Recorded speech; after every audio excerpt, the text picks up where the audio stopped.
entendrons des allocutions de la Dr. We will Theresa hear remarks Tam, from Dr. Theresa Tam en chef de la santé and publique, et de Dr. Howard New, from Dr. Howard New. sous-administrateur en chef de la santé publique du Canada.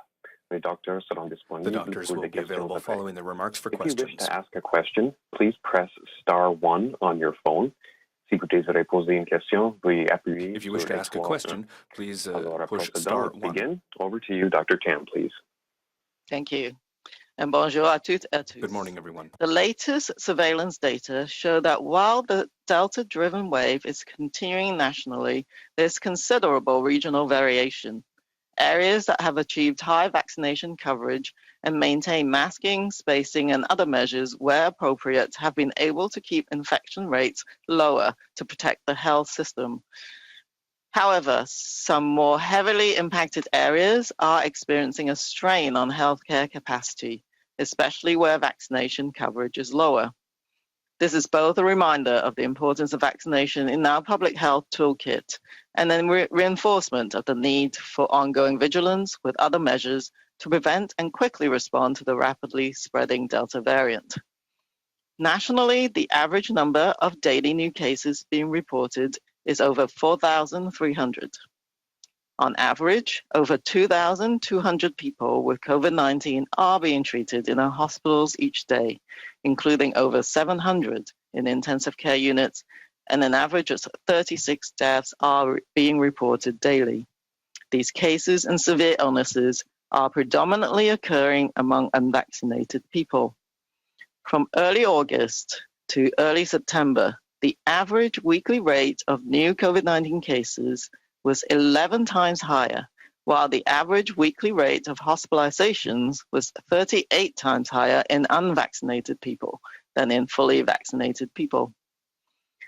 This week marked the start of fall, and as we've already begun the move indoors for back to school and return to work and social spaces, increased disease activity is not unexpected. This means we must keep up efforts and use everything in our toolkit to slow the spread as much as possible to protect lives and livelihoods.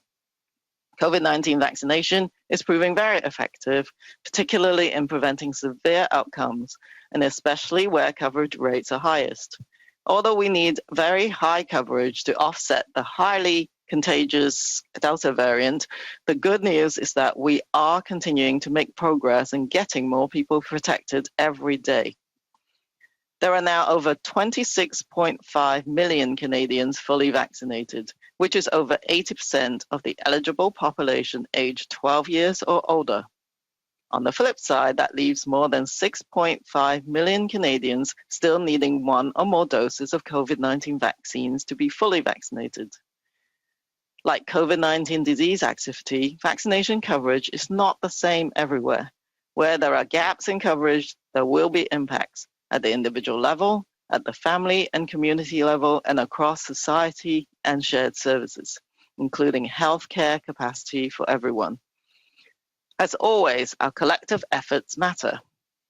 We can all help by protecting ourselves through vaccination and indirectly protecting others who can't be vaccinated or who don't mount a strong response to the vaccines.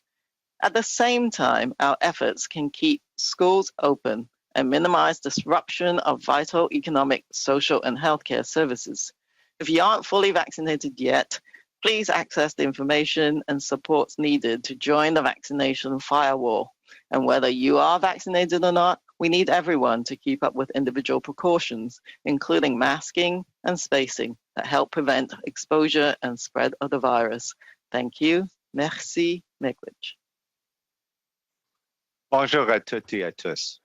Good Les morning, dernières everyone. données de The surveillance latest indiquent que tandis surveillance que la data vague show de that variant while Delta the Delta-driven persiste à wave l'échelle is du pays, continuing elle nationally, varie de façon there is considérable considerable d'une regional région à variation. l'autre. Les régions qui ont atteint une Areas forte that have couverture achieved vaccinale high et qui ont vaccination continué coverage de porter and le masque, maintained de masking, maintenir les distances spacing, et de conserver les and autres other mesures de measures protection parviennent à where garder les appropriate, niveaux have d'infection been plus able bas, to keep infection ce qui rates lower to protège protect le the health système de la system. santé. Toutefois, les régions les plus However, durement some touchées more heavily vivent impacted également areas une are pression experiencing a extrême sur la strain on capacité des healthcare soins de capacity. la santé.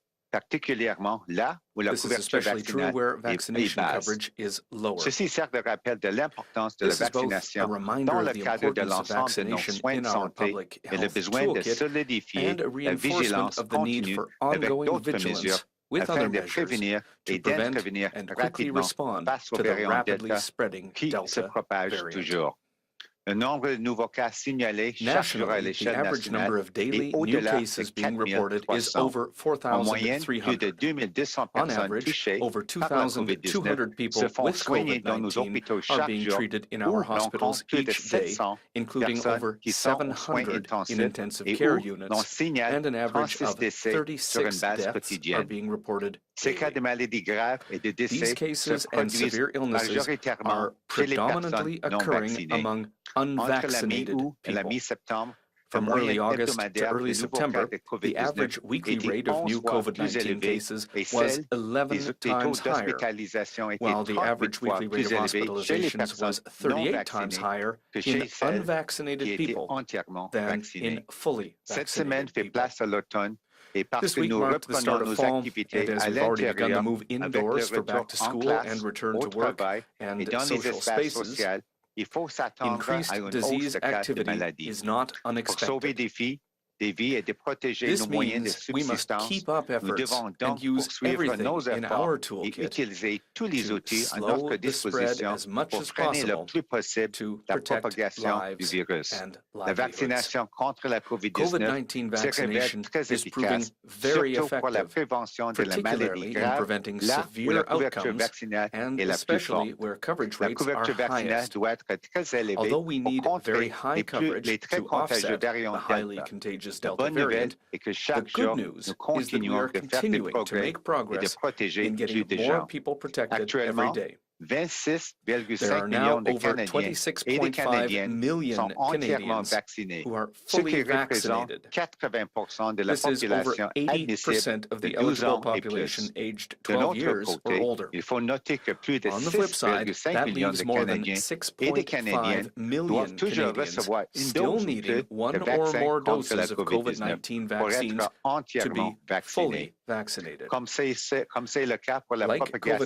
de la COVID-19 disease COVID-19, activity, la couverture vaccination vaccinale coverage n'est pas la is même not the partout au same pays. everywhere. Il y aura des Where répercussions there are là gaps où in il y a des coverage, lacunes there dans la will be couverture impacts vaccinale pour les at personnes, the les individual familles level, et les at the family collectivités, and community ainsi level, qu'à l'échelle and de la across société et des society and services shared partagés, services, y compris including pour ce qui est de la healthcare capacité capacity des systèmes de soins de for santé à everyone. servir toute la population.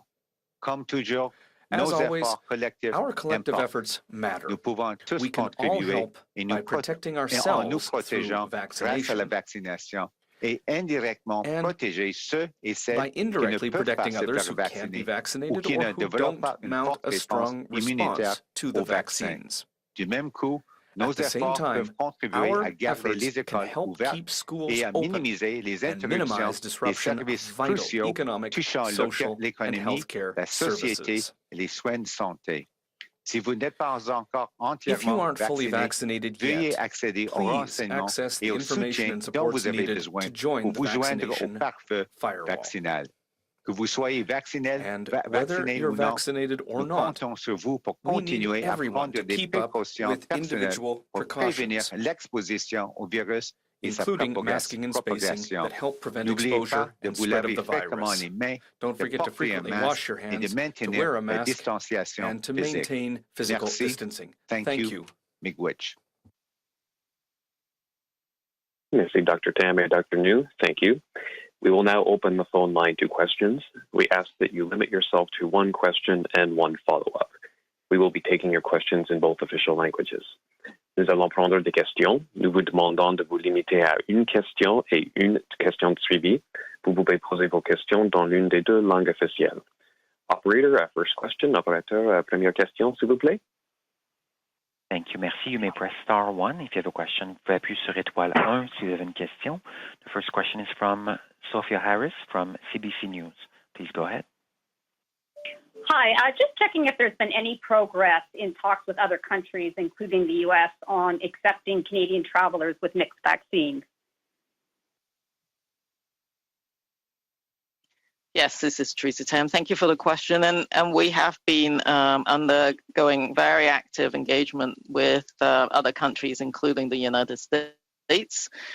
We've been presenting our data, for example, in the vaccine effectiveness of the mixed dose schedule, such as AstraZeneca, followed by mRNA vaccines.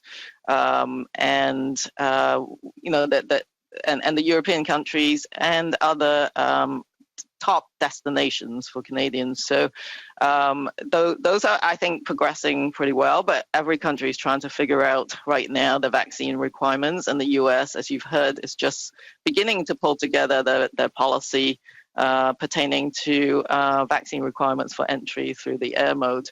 So we're still working with them on this front, but we have provided information and linking with our counterparts at the CDC, at the HHS and the NIH to facilitate their decisions. Some of the European countries, of course, have already accepted this mixed schedule because they themselves also utilize such schedules. But we still have to advise travelers that they must check in with the specific country requirements prior to travel, because it is a bit of a varied landscape out there, but we're doing everything that we can to facilitate that recognition.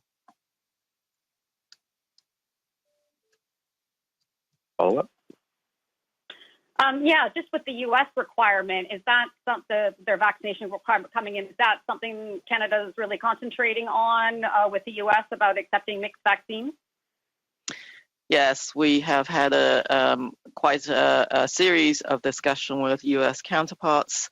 Right now, it's not the issue isn't with the mRNA vaccines in terms of interchangeability. It's, for example, they have not used AstraZeneca vaccine in the United States, and certainly not a mixed dose schedule. And as a result, they don't have domestically generated information on that front. So we've basically been providing some technical support to help them make a decision on the mixed dose, particularly AstraZeneca, followed by an mRNA vaccine. So I understand that they are still in the process of deliberation. Thank you. Let's see, operator, next question, please. Prochaine question, s'il vous plaît. La prochaine question est de Louis Blouin de Radio-Canada. The next question is from Louis Blouin, Radio-Canada. Oui, bonjour. Good morning. Question pour le docteur A question for Dr. Monsieur New. Est-ce que vous voyez Dr. New, une façon de do freiner you cette see a way tendance très inquiétante en Alberta? slow down the worrying trends in Alberta? Is it too late to go backwards there, because we're seeing a very serious impact on the hospitals in Alberta? Do you see a way to reverse the trend with additional vaccination, for example, or is it too late? Merci pour la question. Thank you for the C'est un peu question. difficile pour moi pour It's commenter difficult for me sur la to situation comment dans on the une situation province ou territoire, in parce que c'est a vraiment specific province or les territory, autorités de la because santé it's publique really qui the public health sont sur le authorities terrain et in qui connaissent la that area who are on the ground and who have a more detailed view of the situation than I do. But what I can say is that we know that indicators, delayed indicators like hospitalizations or deaths always show what's happening a couple of weeks after the levels of infection. So we're following closely what's happening in Alberta. We know that the health system there is reaching its limit, and there are high numbers of hospitalizations, high number of people in the intensive care units. And for the federal government, we're always ready to offer support and provide the necessary support with the request from Alberta. And I understand that that the government of Alberta has made a formal request to the federal government, and so we are currently discussing what exactly are the needs there and how we can meet them. But what we've seen over the last few days is that Alberta has put in place additional measures, such as requiring masking, and also a system, I know they're explaining it as being sort of a system for verifying proof of vaccination for certain non-essential services like restaurants. So those are measures that will help to prevent future cases and community transmission. But in terms of what's happening right now, that's really, well, for us, we will continue to offer support Alberta with their needs in their healthcare system. Thank you. Je comprends que c'est vraiment le problème majeur en Alberta. New question. I understand that the rate of vaccination in Alberta is insufficient. What would you say to Albertans who are still hesitating, who still don't know if they'll get vaccinated? Answer from Dr. New. Well, I would say that at the federal or the national level, it's not just Albertans, it's all Canadians. As we said today, there are 6.5 million Canadians who, across the country, who are eligible for vaccination, who have still not received either a first dose or who are not fully vaccinated. So this is a major issue.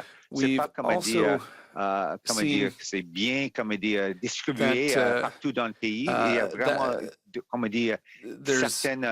distribution across the country, and we know that there are young people and some rural areas where vaccination rates are not as high. So we know that our counterparts in the provinces and territories are continuing to work to find solutions and new ways to encourage vaccination among certain groups who are still reticent. But beyond that, we are seeing right now across all the provinces and territories that new tools are being used, like vaccine passports in Quebec, for example. And I've seen what's happening in Quebec. Things are going relatively well in Quebec, and I spent personally a weekend in Montreal, and I used the vaccine passport in Quebec, and it was great. It was easy to use, and it was good to see that, it was reassuring for me to know that everyone in the restaurants like me was fully vaccinated. It's really reassuring to know that everyone around me is fully vaccinated, like me, if I go to a restaurant, for example. So I think we need to continue those sorts of efforts across the country. Thank you. Merci. Operateur, la prochaine question. Next question, please. The next question is from Peter Zemonjic from CBC News. Please go ahead. Hello, can you hear me? Hello? Yes, we can. Okay, great. This is a question for Dr. Tam, please. Ontario is increasing the capacity of fans that are allowed at indoor pro sports venues, and Alberta is going to be holding full capacity NHL's games. Could you please tell me what you think the level of risk at this point in the pandemic is to holding such events in such capacity? Maybe I'll start. I know Dr. New is always on the sports files, so he may have other things to add. And we've emphasized that, of course, some of these decisions are really based on a provincial examination of their own data and the epidemiology, which is clearly different between, for example, Alberta and Ontario. Ontario is actually doing pretty well in terms of the current epidemiology. Of course, there are cases, there are increases, but things are generally well managed, and there's been a significant uptake in vaccinations. Based on what I understand, they too are looking at the vaccine proof or vaccine requirements for sporting events. So they are putting down those kind of mitigation measures as well as looking at capacity size. And the two all of these pieces have to be examined together. So if you are requiring vaccine proof or testing, then you can adjust your the size of the audience, if you like, and also based on the size and capacity of the actual space that you're in. So it's probably a fairly complex piece of calculation, but I think the Ontario authorities have looked at the current situation and felt comfortable from that perspective to move on to expand some of these gatherings. But I know that my counterparts are watching what happens very carefully, and I'm certain they will reevaluate if those capacity objectives, if you like, need to be adjusted over time.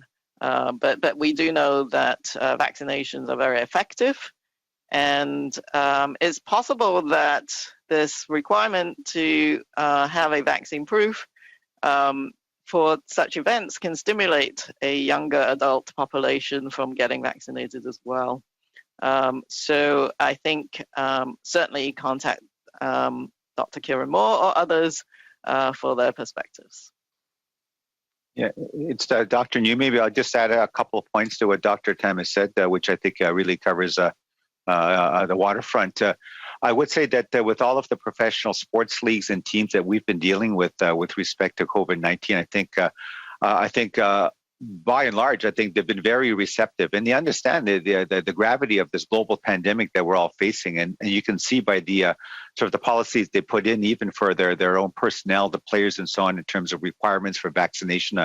Looking at the NHL as an example, I think that's very good. So from a health and safety protocol, I think that they've done all the right things, and we continue to work with them to see if there's any adjustments that might need to be made down the road. With respect to spectators, that's another issue, and as Dr. Tam pointed out, that's more within provincial jurisdiction in terms of, like any other sort of a mass gathering event that needs to be looked at closely by local public health officials, taking into account local epidemiology and so on. A very important component of that is, of course, proof of vaccination, and it gets back to the issue of vaccine passports, and that being a tool to motivate individuals that for no other reason than wanting to go to a baseball game or a hockey game, that it would be obviously important to get vaccinated. So I think there's lots of issues in play from a quote scientific, technical, perspective. For example, if you're looking at a Blue Jay game that might be taken sort of in an open air stadium, if the roof is open, compared to a sort of a more of a closed setting in terms of a hockey arena, that there's other things that need to be looked at in terms of ventilation and so on. But I think the main principles of looking at vaccination proof for the spectators, as well as the use of other measures like the use wearing of masks being mandatory, are all part of it. And at the end of the day, I think it's a decision to make that looks at all of the factors, and then of course a certain level of risk tolerance involved as well. So I'll leave it at that. Thank you. Thank you. That's all I have. Thank you very much. Operator, next question, please. Prochaine question. La prochaine question est de Olivier Ferron-Boissé de TVA Nouvelle. Next question from TVA Nouvelle. Oui, bonjour, Dr. New. Good morning, Dr. New. Avec in your opinion, les données que vous avez, les with the data that you have in front of you and the trends that you're seeing, is the level of vaccination that we have reached va être suffisant pour éviter une situation épidémiologique dans laquelle on se retrouverait à devoir a situation where we would have to recommend closing schools in a number of regions or having measures that would lead to another confinement? Okay, bon, merci pour la question. Well, thank you for the question. Answer from Dr. New. If we look at the data, we know that with the Delta variant, which is very contagious, I believe we need to continue to increase the level of vaccination coverage. We talked earlier about a level of 80%, but I think a majority of experts now think that we need to reach a higher level of vaccination coverage, 90% or higher, Dr. Tam and myself have always said that if we could reach, I know it's a dream, but 100% vaccination coverage, that would be the ideal. But in terms of what we can do to avoid more serious consequences for fall and winter, I will continue to highlight that it's very important that in schools certain measures be put in place. But if we see cases in schools, for me, that really reflects what's happening in the community with community transmission. I've spoken with my counterparts, and we are starting to collect data, but what we're seeing is that there are a lot of cases in children which come from families where there are non-vaccinated family members. So the best way to protect children under 12 who are not currently eligible for vaccination is to get vaccinated. It's very important that all adults around those children, whether it be staff in school or other family members, they must be vaccinated. That's the most important thing that we can do to prevent spread and to keep schools open this fall and winter. Thank you. OK. Et en suivi, je pense que je reviendrai sur la question des sports. To go back to the question about sports, the National Hockey League is starting to plan for numbers of people who will attend various games, and we're seeing that provinces and teams in the United States are expecting to have full houses, whereas in Montreal, we've so far heard just a third of capacity. So even if in Quebec there's a higher level of vaccination in Quebec than in the United States. So my question is, in Quebec or in Canada, are teams being over-prudent, or are teams in the United States or other areas being irresponsible with having full houses, especially when they have lower vaccination coverage rates? Well, there were answered from Dr. New. There were a few questions in there. There are thresholds for risk tolerance, and what I can say is that when it comes to National Hockey League teams, there are some good protocols and there are vaccination requirements for all staff and players. And there are good protocols that are in place in terms of, for example, players' behavior, what they can and can't do. And that's true for teams in Canada and also for teams in the United States. So what I've seen in terms of protecting the health and safety of players and Canadians, well, in terms of players crossing the border, that's not really a concern. But to go back to your question about capacity in arenas, well, I think that the most important thing is to ask what tools do we have that can we use to minimize or manage risk. And once again, vaccination is the most important tool. So proof of vaccination, a vaccine passport for all spectators who want to attend a sporting event or a hockey game, that's number one, the most important tool. But there are other public health measures, even at the individual level. We've always talked about masking and hand washing. We need to continue those efforts. And beyond that, I think at the end of the day, it's really a question of risk management, because we know that physical distancing is also an important tool in the toolkit, and good ventilation. So that's something that public health officials will have to take into consideration when it comes to making decisions about capacity for a hockey game. But beyond that, we know exactly what we can do, and I think that if we start with the highest possible rate of vaccination, that's a good starting point. And so I'm not really too worried about what's happening in the United States when it comes to spectators and for players and teams who are crossing the borders. We have good protocols in place to protect those teams and also to protect Canadians here in Canada. Thank you. Merci beaucoup. Operateur, on peut aller la prochaine question. Next question, please. The next question is from Jamie Morashi from Global News. Please go ahead. Hi, all. Can you hear me okay? Yes, we can. Wonderful. So the WHO today has endorsed the treatment of monoclonal antibodies, but here in Canada, we have just a few thousand doses, Global News has confirmed. So why haven't we procured more?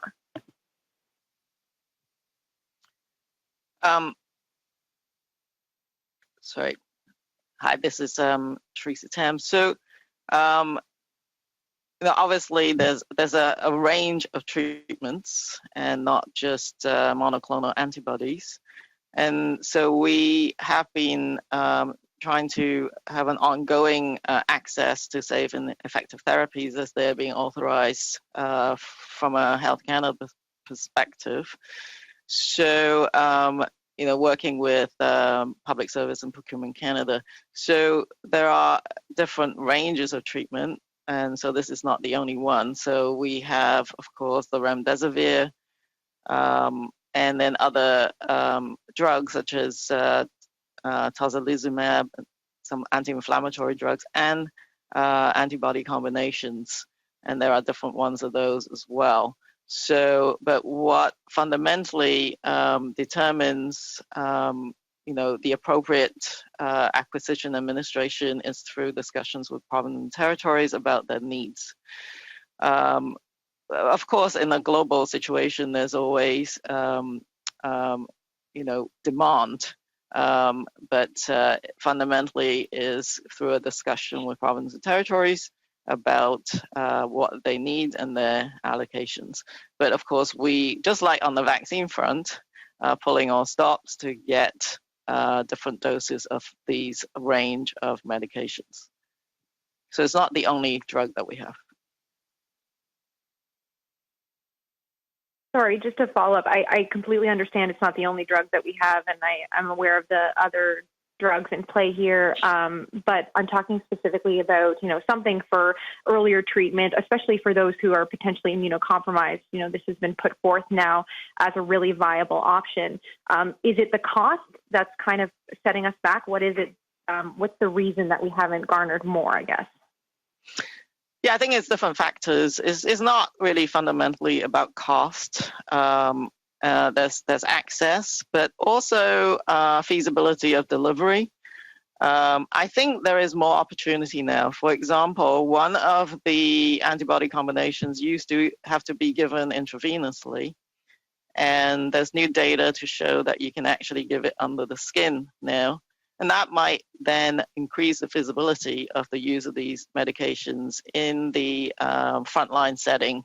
So, these are evolving applications, but I do think that these treatments play a really key role in our response overall. So it's great that you brought it up because it should be part of the armamentarium, as it were, to combat this virus. So they are available, but sometimes the demand has not been great from the provinces, but is the reality of the application and the feasibility issues that they face as well. Thank you. Operator, we can go to prochaine question. Next question, please. The next question is from Laura Osman from the Canadian Press. Please go ahead. Good morning, Dr. Tam. I wanted to start by asking you a question about a story that CTV reported about a batch of expired vaccines that went to Ontario First Nation and were administered. First of all, do you have any more details on that? And secondly, what does that do in terms of the relationship of trust with that First Nation and others that you are trying to encourage vaccination in? Thank you for that question. And I actually was not aware of that very specific situation. But of course, it's very important to there's a very complex vaccine program that's being delivered on the ground through the province and territories. So I think it is very important to have checkpoints to ensure that whatever's being delivered is within the expiry date. So, but I do know that in such a massive undertaking, there could be challenges and issues that will come up. So I think the most genuine way of tackling the issue is having had it identified is for the various key leadership and people trying to deliver the programs to sit down together and understand what actually happened and find a path forwards. So with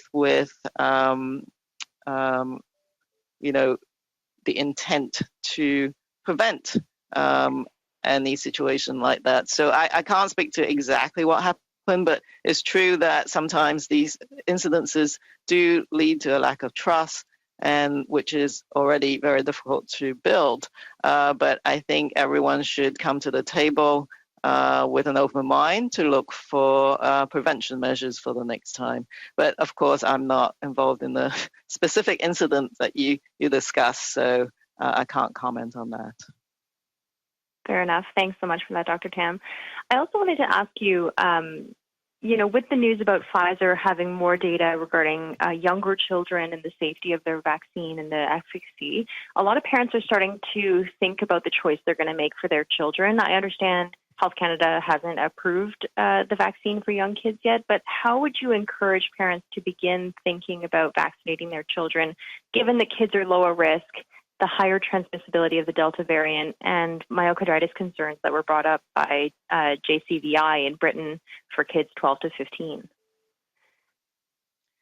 Yes, thank you for that question. It is one of the key pieces of vaccine program discussion that is to come for the National Advisory Committee on Immunization. And you just brought up some of the key considerations, which is the balance of risk-benefit must weigh towards the benefit. And all of those considerations you've mentioned needs to be taken into account.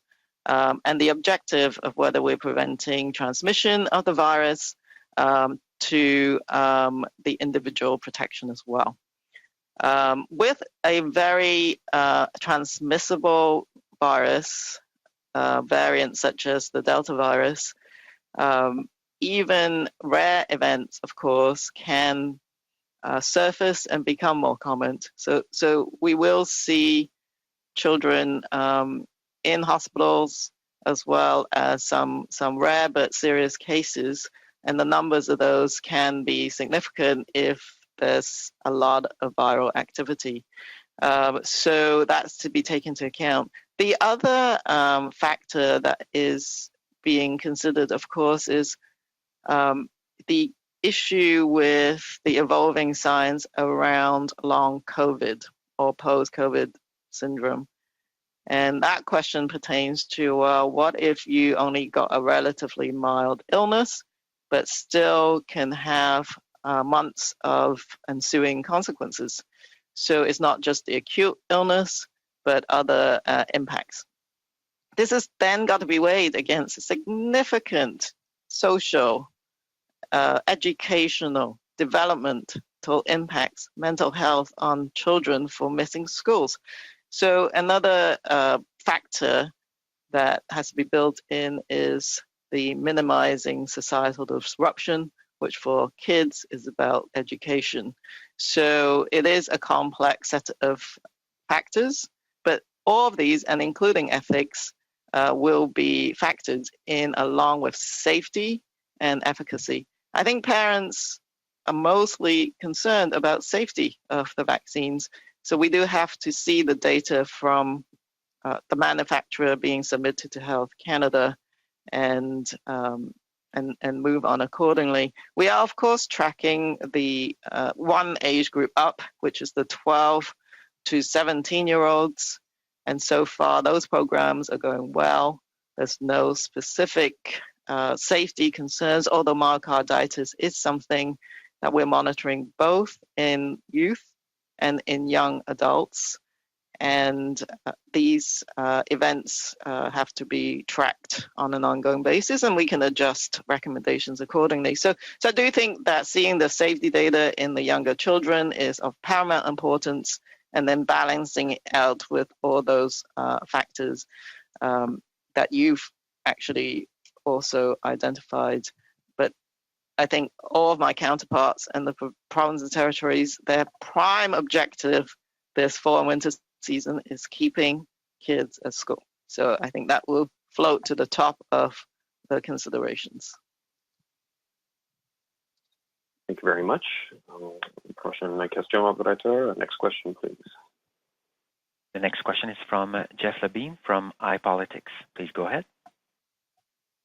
Dr. Tam, just keeping on the theme of children here, what are your thoughts on mandatory COVID vaccine for eligible school children?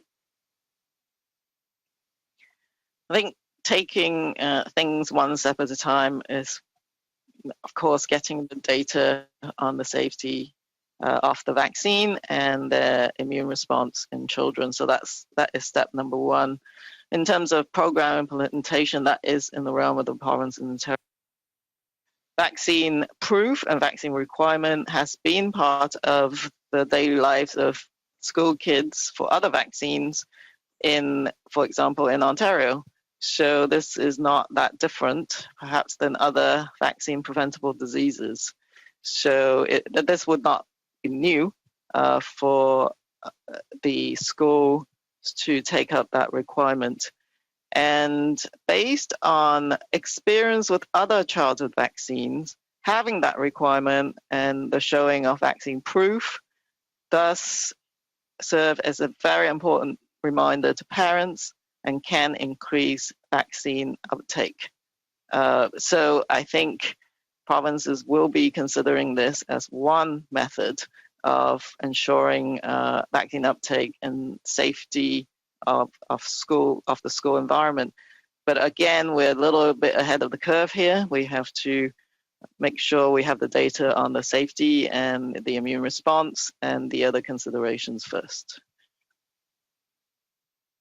How quickly do you think we could implement that? Would that be a quick turnaround if everyone agrees that it's a good idea?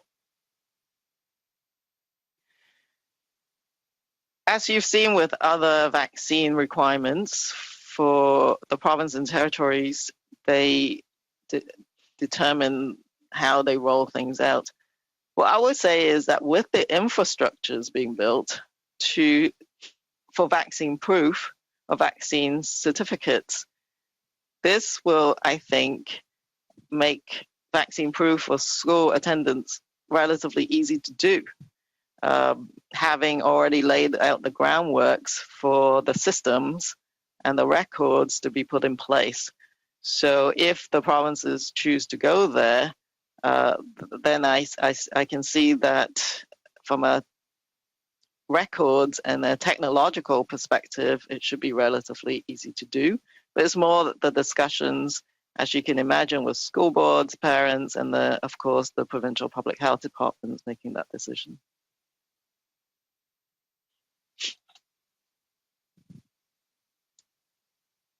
Any follow-up? Okay, we'll go to the next question, operator. I think this will be the last question. Notre dernière question, s'il vous plaît. Thank you, merci. The next question is from Christine Barak from CBC National News. Please go ahead. Thanks for taking our questions. Dr. Tam, just to pick up on the questions of my colleagues, you mentioned that you're keeping a very close eye on myocarditis. Are the rates that we're seeing in the age group that you mentioned higher than in the general population or still within range? So with the youngest age groups, of course, we don't have the vaccine. With the young adults populations, we are keeping a close eye on those trends because myocarditis following vaccination appears to be higher in the younger adults. So what we are seeing is the rates are not out of the ordinary from what is expected. So there's no specific signal that we didn't anticipate. but it is higher in the younger adult age groups. And we do have slightly different rates for the two vaccines that are being implemented. For Pfizer, the rate is about 1 per 100,000. And I think for Moderna is around 2 per 100,000. And we're observing more in the young adult age groups. And so with the 12 to 17-year-olds, many of this population actually started with the Pfizer vaccines. And because the Moderna vaccine was, of course, approved a little bit later. And so we are, of course, tracking that very closely. And we can adjust, of course, recommendations accordingly. But myocarditis following vaccination is observed, but rare in the rates that I've just stated.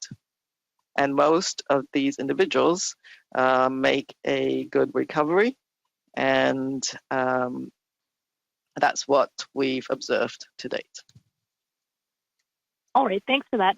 Dr. Tam, the U.S. Centers for Disease Control and Prevention have approved boosters for high-risk workers, so healthcare workers, even teachers. Should Canada be moving in the same direction? What is the data telling you? Yes, these are some of the most important decisions from a vaccine program perspective. Last week, yes, I think very recently anyways, the National Advisory Committee on Immunization made a recommendation for an additional dose for those who are moderately or severely immunocompromised. And we expect the next set of recommendations to be focused on an additional dose for those at the highest risk, particularly those who received the vaccine the earliest. So that includes, for example, those in long-term care homes or congregate living for seniors. So I expect the committee to have their deliberations completed on this group, for example, very shortly. But we are using Canadian data to look at vaccine effectiveness because we do have different vaccine approaches to that of other countries.